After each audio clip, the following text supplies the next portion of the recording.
digmaang pandaigdig. Okay, so to end our discussion, so tapusin na natin yung part na to. So sa pagsuko ni General Tomoyuki Yamashita, itong Japanese Imperial Government ay hindi pa rin sumusuko, no, doon sa gera.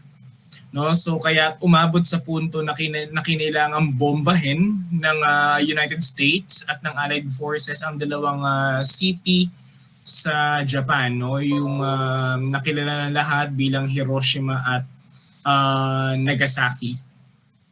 Okay, so another short video clip for you to watch the Hiroshima and Nagasaki bombing.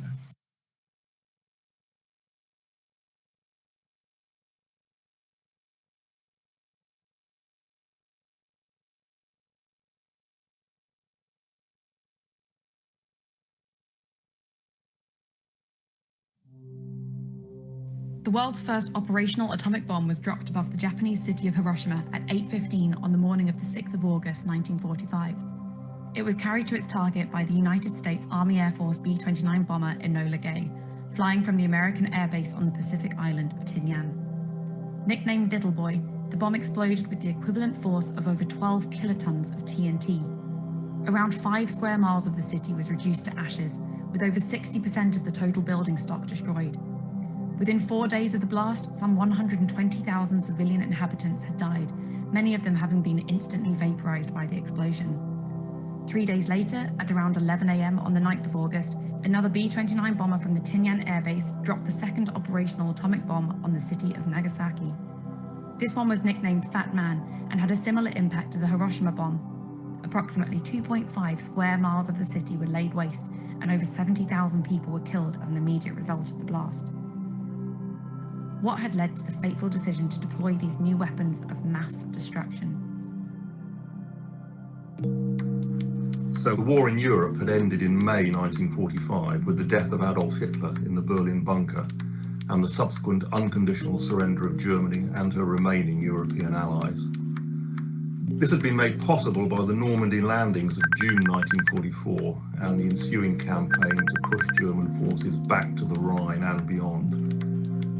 Combined with the unstoppable advance of the Red Army on the Eastern Front, this effectively crushed the German forces between two gigantic Allied steamrollers. But the war in the Far East against Japan continued. Considerable American, British, and Commonwealth land, naval, and air forces were committed to a war of attrition over a vast area. Japanese forces fought with fanaticism and with little regard for casualties on either side. Before the advent of the atomic bomb in July 1945, the United States and her allies were planning for a conventional military defeat of Japan, as they had done previously for Germany with Operation Overlord. The equivalent plan for the Far East was called Operation Downfall.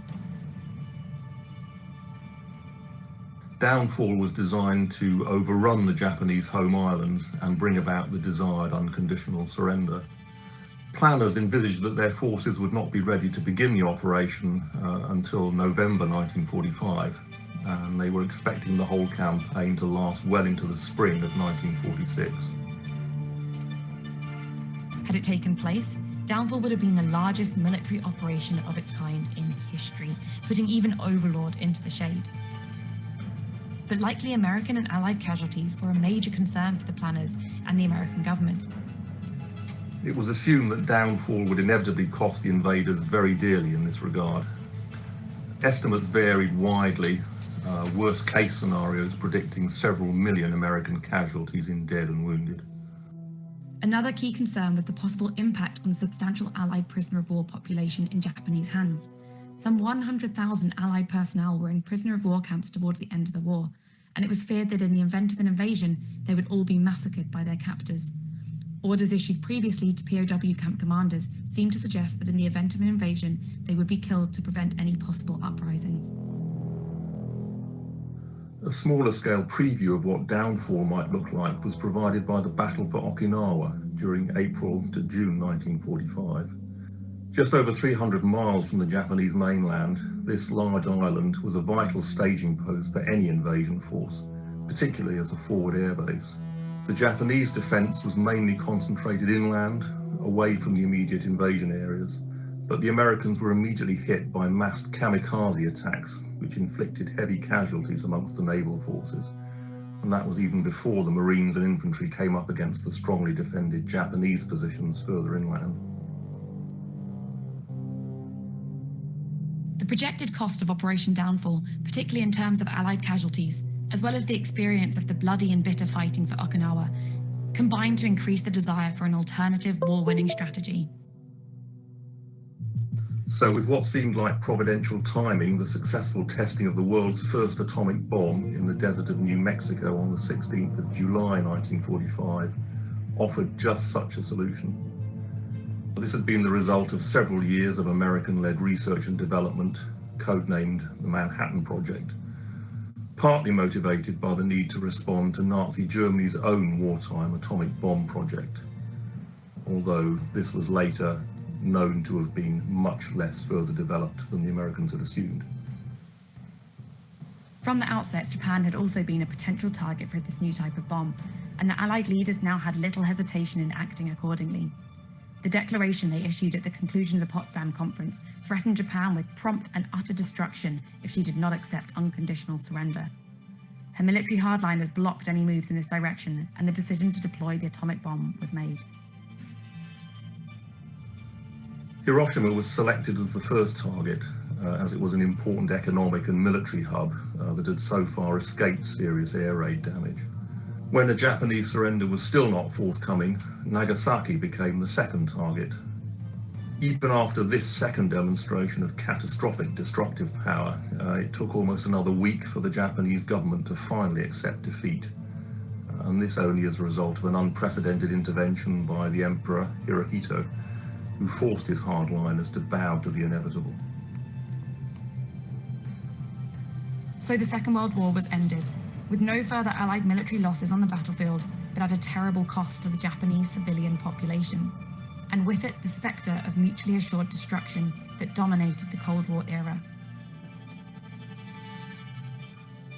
Hiroshima and Nagasaki were essentially experiments in a new kind of warfare, whose full implications were not entirely understood at the time. Were the Allies justified in using the atomic bombs to bring an end to the war?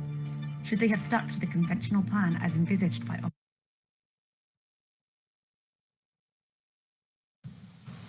Okay, so nakita natin yung kabuuan ng ikalawang digmaang pandaigdig, no, sa iba't ibang bahagi ng Asia, at may mga ilang glimpse din tungkol sa digmaan sa Europa. So 1945 matatapos ang ikalawang digmaang pandaigdig sa Pilipinas, and a year after, ipoproklama ng Amerika ang kalayaan ng Pilipinas noong July 4 ng 1946. So definitely dito magsisimula yung Third Philippine Republic, na kung saan tatakbo ang isa sa mga